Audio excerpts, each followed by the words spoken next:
Welcome to the Sleep is a Skill podcast. My name is Molly McLaughlin, and I own a company that optimizes sleep through technology, accountability, and behavioral change.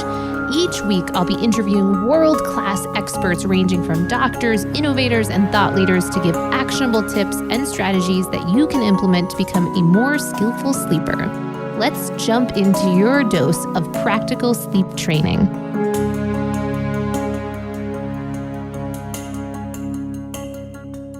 Welcome to the Sleep is a Skill podcast. My guest today is Robbie Bent. Robbie Bent was introduced to me through Levels Health when they were just blown away by what they've learned through a presentation that he had given over there. So I was really excited to speak with him, and yet I didn't really know what to expect. I thought we were, just going to be speaking about breathwork, and then I discovered so much more. So certainly we speak about breathwork in this, but we also speak about innovations to come out of what he's creating through this kind of movement and lifestyle. Look at how to prioritize things like our well-being, certainly our sleep, but also making it cool, making it fun. So some of the things that we'll get into, I think you're going to really be inspired by. And then just some of the causes that Robbie is out to support, I think will be quite interesting. Not to mention, we discuss what I thought was very cool that he had just completed was a 8-day retreat in total darkness. And as you know, over here with Sleep is a Skill, we're often discussing, that light-dark cycle balance throughout the course of the day. So what happens when you're in total darkness for 8 days? So I've actually reached out to that retreat company. I believe it's called Sky Cave, I think is the name, over in Oregon. So stay tuned for that. I plan to bring lots of sleep trackers to see what happens there. But we get into a lot of fun topics, so I think you're going to really enjoy this episode. But real quick, a little bit about Robbie. Robbie Bent is building a global community to improve mental health in an accessible way. Inward Breathwork combines beautiful social spaces built around saunas, ice baths, and the largest library of breathwork content in the world. Robbie and the Inward team host a Clubhouse Show on Psychedelic Medicines and have been profiled by leading wellness brands like 8 Sleep and the Natural State podcast. So that's just a little bit about Robbie, but we're going to get into more coming right up. Now, before we get into the podcast, I do want to take a quick minute to give a shout out to our sponsor, BetterHelp, or as I like to call it, a therapist in your pocket. It's the exact app that I used when I was going through my really challenging period of insomnia while traveling overseas. And the ability to maintain a consistent therapist in real life was just really not an option for me since we were jumping around from country to country. So the ability to, with using my phone, have video calls weekly with my therapist. I was paired with I connected with a great therapist right off the bat, but I do know other people who have been able to kind of shop around with some of the therapists on that app until they find a great fit for them.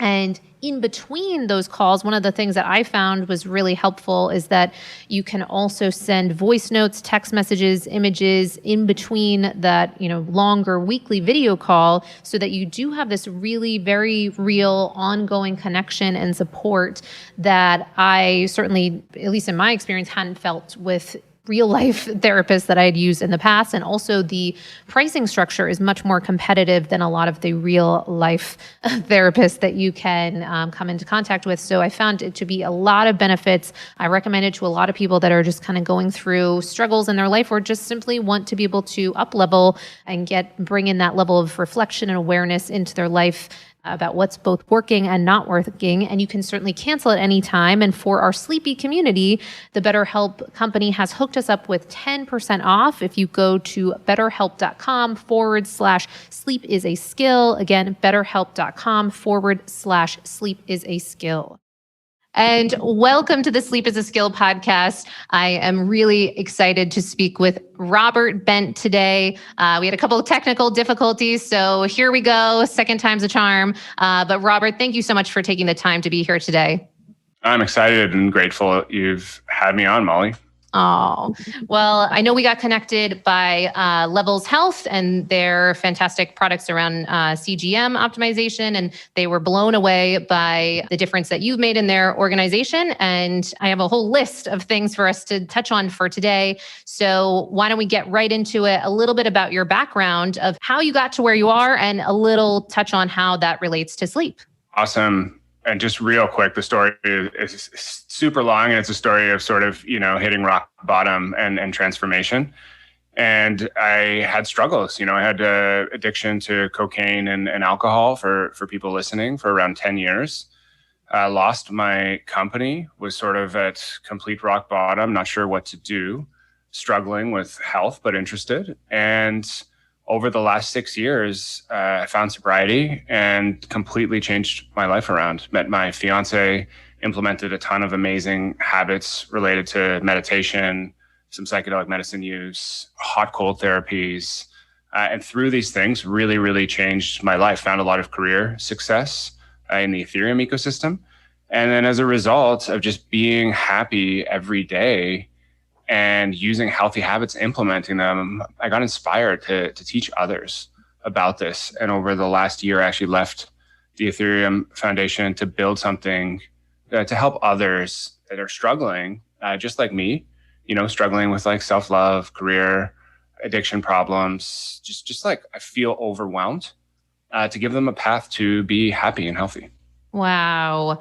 Well, I know we're only touching on this is like breezing through all the things that certainly have occurred in those over the series of years, but then even all the things that you've created, all the things that are coming. But I also just really acknowledge you again for your vulnerability in sharing how it's been for you, because so many people listening, all of us can relate to having those really dark times or, periods of our lives that we're kind of at a crossroads. And it sounds like you were able to really make that difference for yourself and now such a ripple effect for others. So I think that could be a good place to begin of that ripple effect for others. And certainly how that relates to sleep is this conversation around breathwork and some of how you've been able to help scale that so that many people can take advantage of this practice. So if you can share a little bit about that, that'd be amazing. Yeah, so why we chose breathwork, I had a background in meditation. So I've done a number of 10-day meditation retreats and I've had a daily practice for around 6 years. And at first I was trying to teach people meditation, which is an absolutely amazing tool, which is very challenging. And so if you're listening and you've downloaded Headspace, you've downloaded Calm, you've tried it 10 times and kind of think, hey, am I doing this right? I'm just thinking.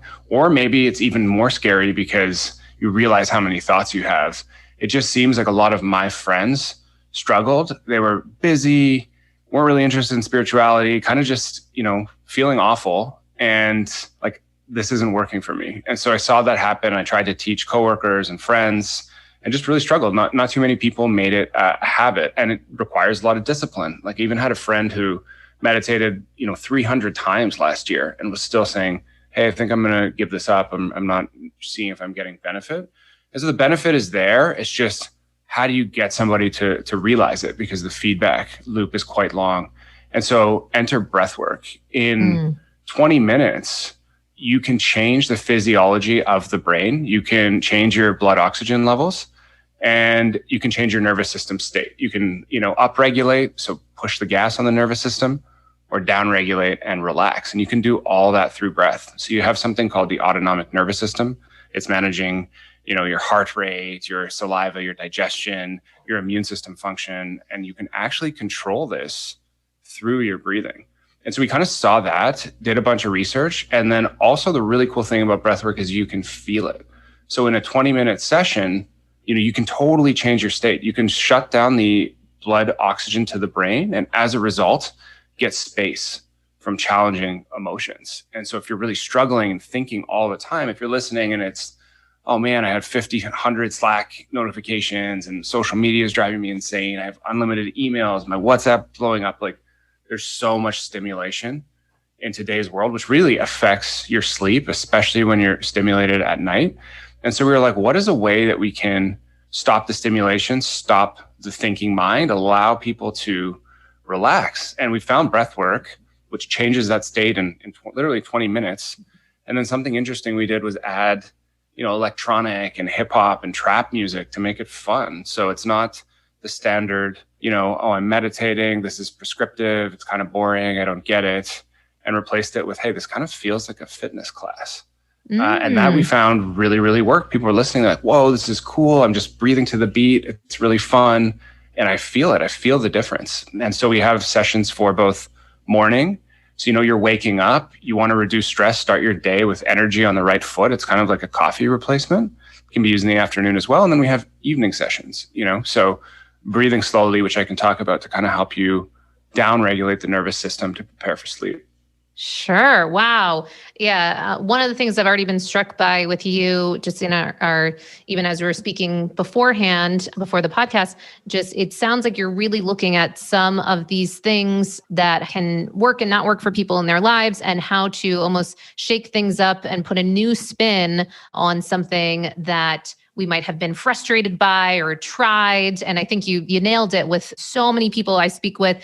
Also, because we do lean into technology here at Sleep is a Skill, a lot of people are measuring with multiple different sleep trackers. And with their trackers, they say, ugh, what is going on? How do I move these numbers? How do I shift? How do I bring my heart rate down? How do I shift my respiratory rate? How do I improve my HRV? All of these sort of things. And then from that lens, the simplicity of something like breath work can often get kind of pushed away, or there can be a challenge of how to bring that in, or is that really going to make the difference? And I love what you're speaking to, because it sounds like it's just like, not only can it make the difference, but it can also be fun and not like a chore and not something that you're beating yourself up about while you're doing it. And I do think you're also touching on, I do a number of clients that actually have not only are they not meditating, but they actually have a aversion to it because it feels very uncomfortable. And suddenly they're sitting with some of these thoughts that they're spending most of their day trying to purposely avoid in a lot of ways. So I'm wondering if we can break down for people listening that either already have a breathwork practice, or, this is kind of new to them for across the board. Are there certain kind of pillars or things that you recommend or framework by which to approach this? Or how do you have people look at up-leveling this skill of breathwork? Yeah. And so this is a super long conversation. You can think of it like if someone's like, hey, how should I exercise? And it's really like, what benefit do I want? Do I want to build strength? Do I want to build mobility? Do I want to increase my cardiovascular system? So it's kind of similar. It's, do you want to improve your sleep? Do you want to boost your energy? Do you want to deal with emotions and trauma? So nervous system regulation. Do you want to boost your heart rate variability? Those are the 4 pillars of breath work that you can really improve with science-backed practices and exercises. There's a ton around this. And then the 5th is just your foundational breathing. And so your foundational breathing, which most people don't know, is actually going to drive your heart rate variability. So there's a tool called Coherent Breathing, which is breathing in sync between your breath count and heart rate. And breathing in sync, so it's generally between 5 and 7 breaths a minute, is actually going to strengthen the parasympathetic nervous system, the rest and digest system, your ability when you're stressed to move into that de-stress state, and it's going to increase your HRV. And so one of the best things, you mentioned the device Leaf, which sounds amazing, but just a coherent breathing pattern, when you're cooking, can you put on music? We have on our site just like a 6 in, 6 out, someone, and it's just jazz music. And so you're listening to jazz music, breathing properly while you're cooking. Same thing can happen while you're working. You're on your computer all day, you're focusing. When you're focusing, you tend to hold your breath or breathe quickly. So we have another device that you put in your mouth, and it trains you to continue to exhale slowly. So those are just 2 examples of, what is the benefit I'm looking for, and then what are the habits I need to get that benefit. And I think where people fail, it's like, oh, I should meditate or I should do breath work. It's really like, what habit do you want to change? And then what do you need to implement to change to find that result? And so if it's sleep, well, okay, we really want to reduce stimulation before bed. Yeah. And so for me, my sleep stack, I'm shutting down my computer like 8 p.m. I'm trying to do nothing after that. And it sounds silly, but I learned this from Cal Newport in Deep Work. Yes, great. Yeah, it's like, I'm done for the day. And I actually say it out loud. Exactly, right? And I say it out loud, like, hey, I'm done for the day. And it just gives my mind, it knows like if something's coming up, I can focus on it tomorrow. And it's just giving me ability to rest, like permission. And Yes. so that's a huge one, because otherwise you're in your bed just like thinking and ruminating. And it's so simple. And he's like, I'm just going to focus on something tomorrow. And then, what is your routine after that? And so I'm trying not to eat late at night. And so if you're tracking on your Oura Ring, definitely when you eat, especially acidic forming foods, your body starts over breathing to correct your pH balance. So you'll actually start breathing through the mouth, increasing your respiration rate, decreasing your HRV. And you can see it on your Oura Ring. If you have a meal, it's going to increase the respiration rate. So you really want to try not to eat. For me, I'm doing intermittent fasting, but late night food is a tough one, especially if it's like late night junk food. And then it's kind of like, okay, well, what else? So my fiance and I, we have a routine and we try to make it fun. So we just put on nice music. We do some stretching together, just like some yin yoga, and kind of talk about our evening. And then we do one of our breathworks. And so the breathworks we use, and I'll just go into this quickly, but at nighttime, very nice to turn on the parasympathetic nervous system, signal to your body you're safe so you can fall asleep. And how you do that, any style of breathing where the exhale is longer than the inhale, breathing deep into the lungs where the parasympathetic nervous system activation nerves are, and slow exhale. So like inhale for 4, hold for 7, exhale for 8. It's a technique that Dr. Andrew Weil pioneered. Amazing one. Box breathing, the Navy SEALs pioneered. Another good one. Coherent breathing, as I mentioned, like in 6, out 6. Any of these slow breathing techniques for 10 minutes can really start to shut you down. So we put on something from our site, usually with like binaural beats, which are just types of sound waves that help you get into a certain brainwave state. And so for me, the combination of the stretching, like literally 10 minutes of simple yin yoga, Ramwad, fantastic app, super affordable, just different long stretches each day. So we'll share about our day. We'll do the stretching. We'll do a 10-minute, any of those breathwork styles, and like ready to go out like a light. I'll stop there, but then could also talk about like, well, what about the daytime and, my sleep stack. So happy to chat about that too. Yes. Well, number one, thank you so much for giving us that rundown, because that's really one of the things we do at the end too, is get into some of your specifics around sleep too.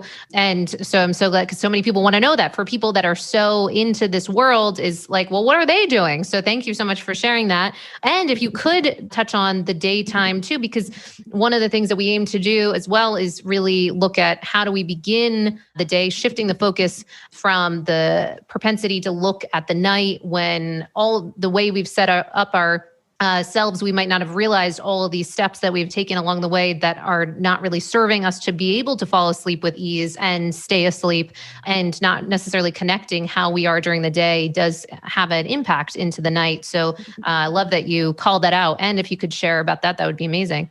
Yeah, totally. And I think if you're struggling to sleep, it's your body telling you there's something in your life you need to address. And so great to have a nighttime routine, but the day, as you mentioned, is just as important. And so for me, I used to have, legit a 3-hour morning routine. It was super important, a meditation, a breathwork, stretching.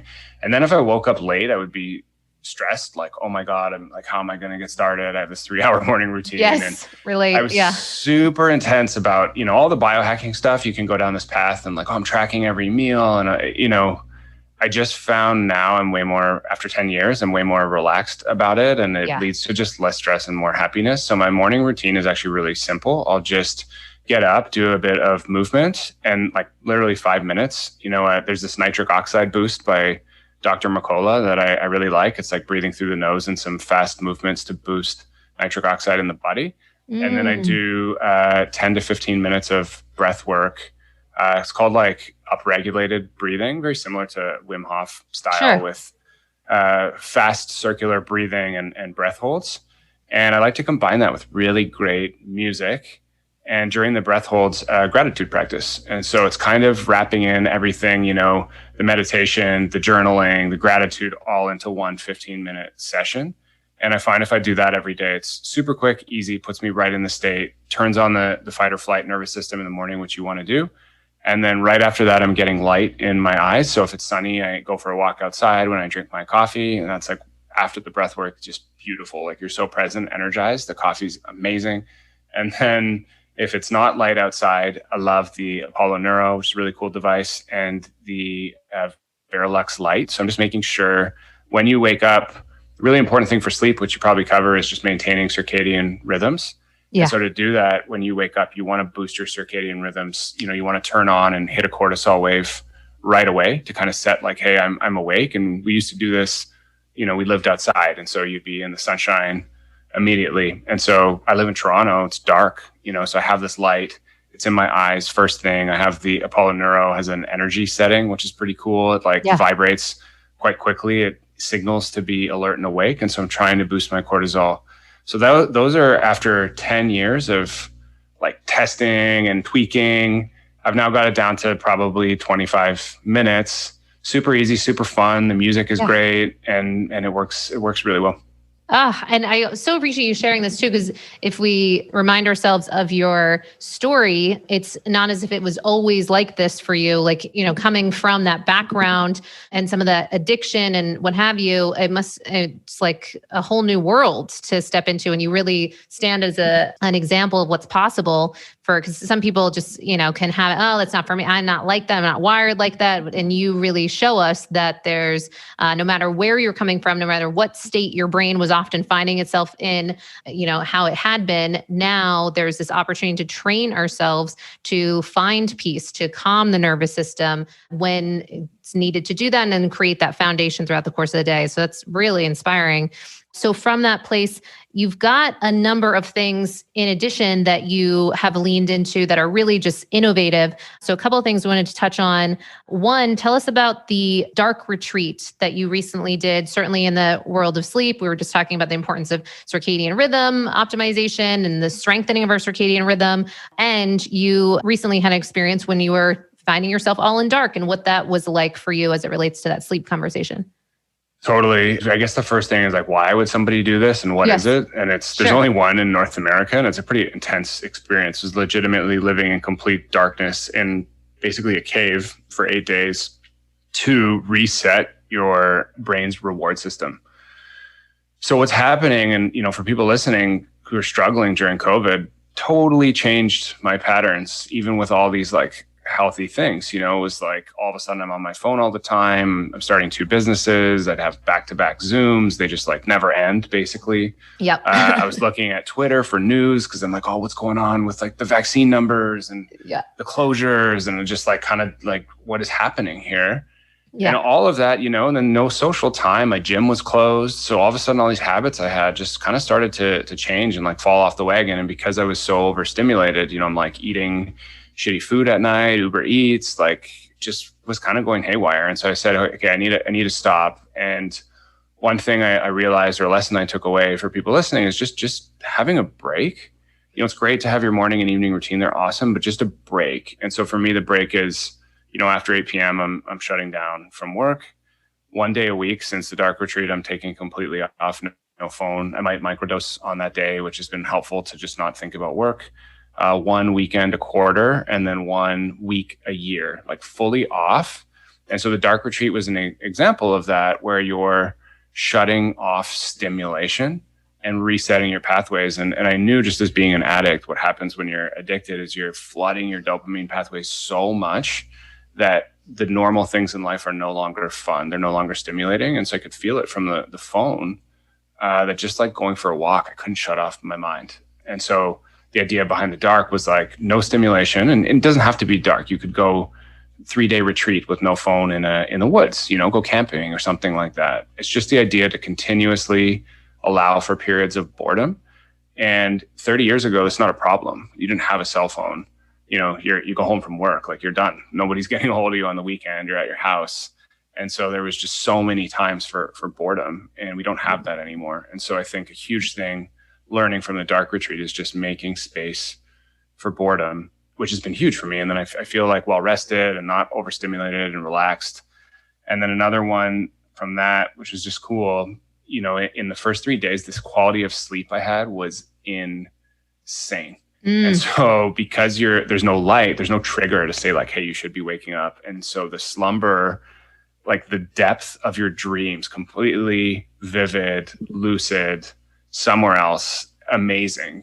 And that level of rest and recovery when I came out, like even if you just were to do something like that for 2 days, you almost, because there's no light, you almost sleep the first 48 hours, just your body recharging. And so when I came home, the first thing I did was, even though I don't own the house I'm living in, I spent a ton of money to black out my entire bedroom because I noticed how much of a difference. And I also like, I knew like, oh, like light, it's going to affect your sleep. But I was like, oh, whatever, like a little bit of light's probably fine. And it's not. It actually makes a huge difference. So blacked out my entire room. And I think that's like a key thing for sleep.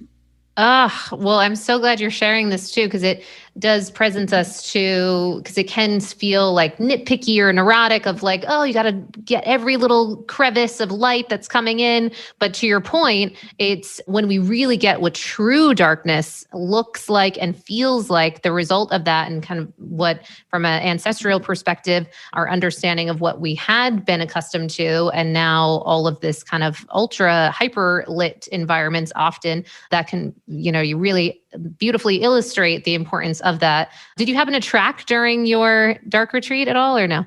No, I forgot my Oura ring at home, which I was super bummed because I was so interested to know what happened, right? Like how deep was the sleep?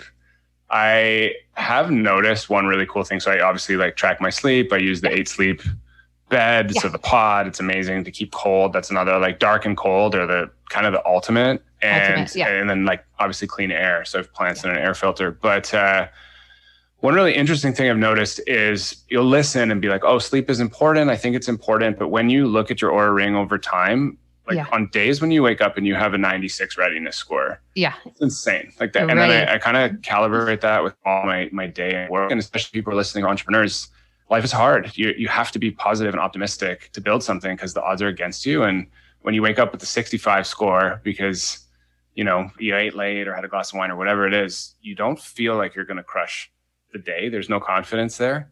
Yeah. And so then I started just thinking, okay, what am I willing to spend on my sleep setup? And like the answer is like whatever it takes, because I'm going to, like if you think of buying a car or clothes or a gym membership, like literally the best thing you can do to feel good is optimize your sleep. So that was just a huge eye opener for me. Well, I love that approach too, from almost that kind of entrepreneurial lens or the ROI on the investment of what comes back to you. I love that approach to sleep, of being such an important place to invest. And there's so many things, of course, as we know, that we can do for no money. So many things that you spoke to in your lineup of how you start your day, how you end your day. No real money involved there. And yet, but some of those systems, some that we do put our expenses towards the setting, getting it nice and cool with the particular types of mattresses or what have you, investing the money in doing, because it's not probably most people's favorite thing to black out the room or do all those sort of things. And yet that can make such a difference. And actually on that point, so further demonstrating your commitment to your sleep, you're actually taking on a new venture that is looking at how to bring people into this conversation, and people that are already in this conversation, giving them a forum or a platform of where to go in reality. So if we are starting to track, we quickly become aware of the old school way of socializing and going out and drinking and drugs and all of those things. If we are tracking, we know that those are just going to obliterate our sleep over, particularly if we're done consistently over time. So you're proposing a whole new way of interacting. So I'd love to hear more about that. Yeah, this is my kind of life passion and how I got started on this path, and why I left the Ethereum Foundation, which was my background was in tech. And a big thing for me was, okay, I'm sober. How do I stay sober? And so I used the meditation, the psychedelic medicines to like get rid of traumas I had, and kind of, if you're talking about behavioral change, psychedelic medicines are the most powerful tool to increase neuroplasticity and allow for short-term behavioral change. Yeah. But after that, it's like, how do you maintain? And what I found was it was tough, because you're sober, but like, social activities happen at bars, at restaurants, and also coach this really crazy fitness challenge, like hundreds of people, Apple Watch, WhatsApp, and it's no drinking for 10 weeks. And like everyone was struggling because it's 7 p.m. Like, I want to wind down. I'm going to have my glass of wine. And so I was looking at this, and meditation wasn't working. You need to meet people where they're at and give them some stimulation so they like still feel good. And that's why you have these like powerful breathworks, but also the ice bath and sauna. And the ice bath triples the norepinephrine in the brain. It's the hormone neurotransmitter responsible for mood, attention, vigilance. So you get in, you relax, you teach your body to deal with stress, and you feel amazing, alive, ready to be vulnerable, ready to share. It kind of provides the value of a few drinks in terms of like lubricating social anxiety. And so, we started with an ice bath in our backyard over the last 2 years. Then we converted my garage into a space. And now we're building out what I think is the future of social engagement. And so it's, 40-person sauna with a crazy sound system, 4 ice baths, a fire pit, and we have classes. So, breathwork in the sauna, mobility in the sauna, sound bath in the sauna. And then at night it converts to a social space. So 8 p.m. to 1 a.m. You want to go out on a Friday night with some friends? Yeah, I do, but not at a bar. And, you come here, you have some soda water, hot, cold, you feel primed to go to sleep. You feel amazing. You've like released the stress from the day. You shut down the mind. After a long sauna, you're toast. Like you're just ready for bed. And so not only were you not on your phone connecting with your friends, but now you're just in this like amazing, inspiring environment, but now you're ready for sleep. And so for me, it was, how do you make these healthy practices cool, fun, inspiring? Like I used to go to addiction counseling and it would be in like the basement of a church, and great, they're doing good jobs, but I felt like there's something wrong with me that I'm here. And like, why not go and meet my friends in a place where I'm like, wow, I feel cool and like inspired. And so that was the goal. And we're launching that now. And it seems to be really, really working, providing people with like a healthy alternative. That is so inspiring, because that is one of those persistent topics that come up again and again of how to balance. And I think so many people have worked in the old paradigm of, well, it's either a choice between, do I socialize? Do I end it early? But it's just a particular set way, and you're kind of breaking that mold and saying, no, we can have a totally different alternative. Instead of just subtracting a particular habit, we're adding in a whole new set of things. So from a behavioral change perspective, that can be so powerful, because it's not as if you're feeling deprived. You're getting a whole new type of inspiration, awakening connection with others, and in beautiful environments. And it's all just incredible. Yes. Okay. Well, I definitely want to check out that space. And you did touch on the psychedelics and your commitment there, and your own personal funding, even on that topic. Certainly, many people in the area of sleep are looking into,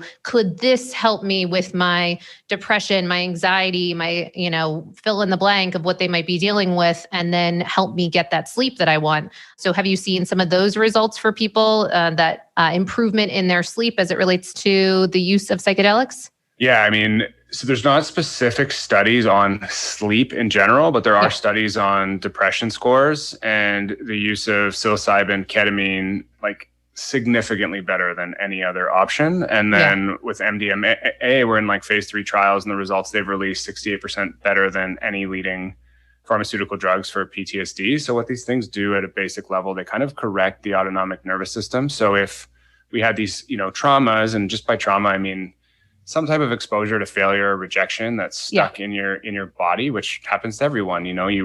Someone broke up with you, you were made fun of in high school, your mom said something mean when you were a kid. Like there's so many opportunities for these, and they stay in the body, and they can impact your nervous system response. So some people, if you ever wonder why some people can get really triggered by something when others can't, your nervous system response is impacted. And so that can cause problems with your sleep, right? And so what I've found super powerful with these things, and now I'm just speaking personally, not from evidence-based framework, but what I've just found is using these with a therapist, you can reset the nervous system, release a lot of this stored trauma and energy that can lead to a ton of relaxation.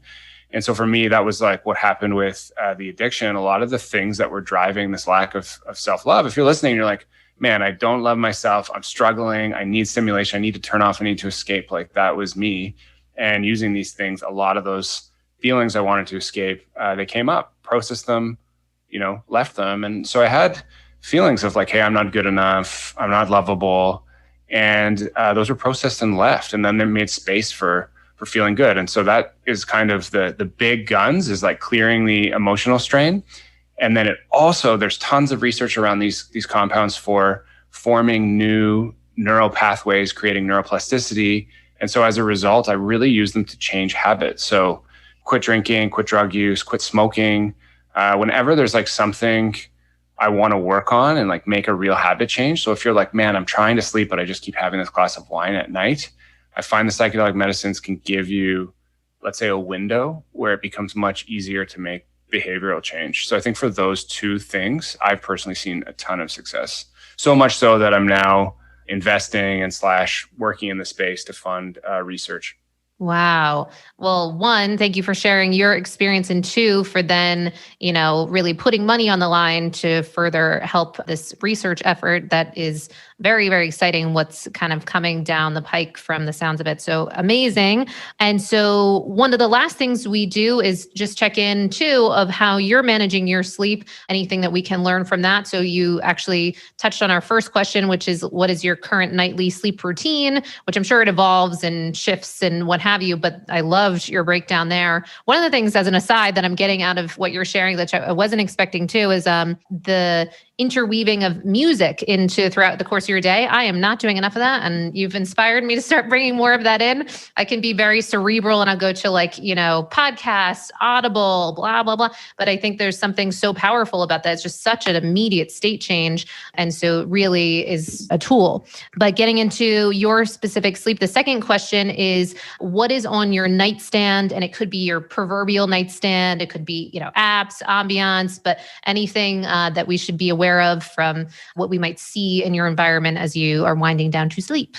Yeah, nothing. I think I want to keep my bedroom completely empty, sometimes a Kindle, but pretty much I don't even have a lamp. I don't bring my phone in the bedroom. We have the blackout blinds. I've got a Coe air filter, which is a super affordable, I have that one too. Yeah. Option. It's great. I have a few plants. There's a specific type, a snake plant that are supposed to filter the air. So between the filter, the plants, the blackout blinds, the 8 sleep pod, that is my stack. Sleep area. Yeah. And I think I forget who said it, but it was just, you hear this line of the bedroom is for sex and sleep. And so you don't bring your phone in or any crazy things. I don't even have a lamp or anything. I have my partner bought me a couple of years ago. It's a Philips light that kind of mimics the sunrise. Yep. Yeah, something like that. Dawn simulator. Yeah. Yeah. The Dawn simulator. So we use that. So that's the setup, and just as simple as possible. Cold, fresh air, darkness. Yeah. Good to go. The sleep prep session, I noticed I don't do that every night, probably 4 nights a week, but when I do, way, way better. From a vitamin standpoint, my nighttime stack is magnesium, bisglycinate, sometimes melatonin and zinc. And I find that's really helpful. Maybe a holy basil tea in my wind down period. And then one thing that's been amazing, that's kind of like the bazooka, if you need it, is floating. And surprisingly, I actually don't like floats that much, in the float. And so I was always I don't know. And a lot of people say I don't like it. It's weird. Yeah. But if you track your sleep on your Oura Ring, every time I float, legit 30% increases in HRV deep sleep. It is if you're stressed and struggling, the number one thing to do, you're in complete darkness in the float. There's no gravity. So your body feels it's almost womb-like. It's completely safe. And as a result, all these anti-stress hormones kick in. So if you have an hour, don't worry too much about what's happening in the float. Just know that your sleep that night will be amazing. Yes. So that's a killer one. Oh, that's awesome. Do you go somewhere? Do you have one with it sounds like you got a cool setup, but. Yeah, I wish I had one. Too expensive and pain in the ass. Thing. But I float once a week. There's one nearby. And so usually Sunday nights to kind of end the week, my fiance and I will go, we both float together. And then. I love that ritual. That sounds awesome. Well, so that might answer our final question, or maybe you have another one, but what's been kind of the biggest change to your sleep game or biggest sleep kind of aha moment that you've had on your journey so far? So we mentioned the complete darkness. That was a pretty big one. The other one, I was never really a person that went to bed that early. So personally, I really function well in the evening, and kind of 11, 12 was when I would naturally fall asleep, and I'd always wake up around 8-ish. Yeah. And I was oh man, I need to be a morning person. I wish I was a morning person. All these successful people that get up at 4 and what's wrong with me, And I bought the Apollo Neuro. I heard this podcast from Andrew Huberman, just about light and he's a legend. He's the best. Yeah. And so when you wake up, really triggering the cortisol wave, And no joke, that's this year I started using, especially in the winter here, because you can't really go outside. And so the Verilux light, the Apollo Neuro energy setting right when I wake up. And I've just started naturally waking up like 6:37. And then because I'm up earlier, I'm in bed earlier. Yeah. And so that kind of, I think, really helps reset my circadian rhythms much faster than it would either. So that was a big learning, was get up and use your morning to bootstrap the rest of your day and your sleep at night. Because if you sleep in, it becomes harder to fall asleep at night. Absolutely. No, I'm so glad you touched on that. And you're right.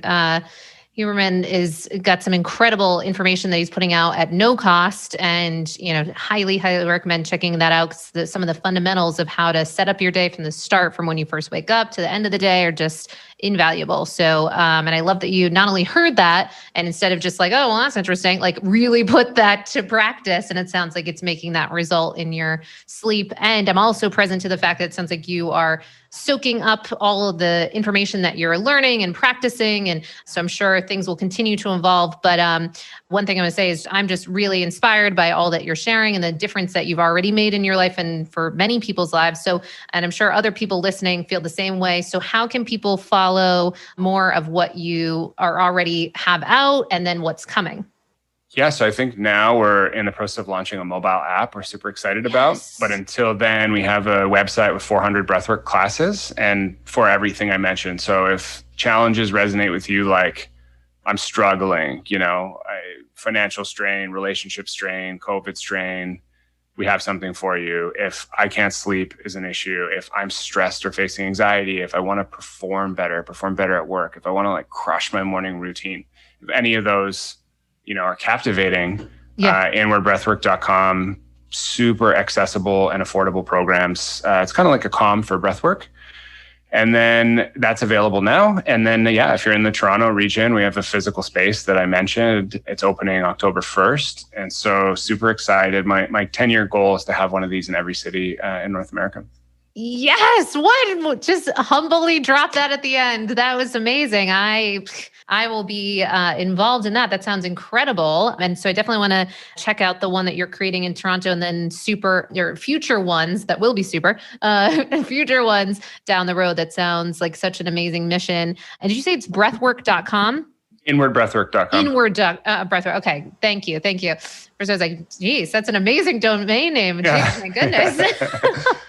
Wow. Okay. So a lot to unpack. I'm clear we only just scratched the surface, but thank you so much for taking the time to share, all your wisdom and just for inspiring and being an example of really what is possible. No problem. Love it, Molly. Just grateful that you had me on. It's a pleasure. You've been listening to the Sleep is a Skill podcast, the #1 podcast for people who want to take their sleep skills to the next level. Every Monday, I send out something that I call Molly's Monday Obsessions, containing everything that I'm obsessing over in the world of sleep. Head on over to sleepisaskill.com to sign up.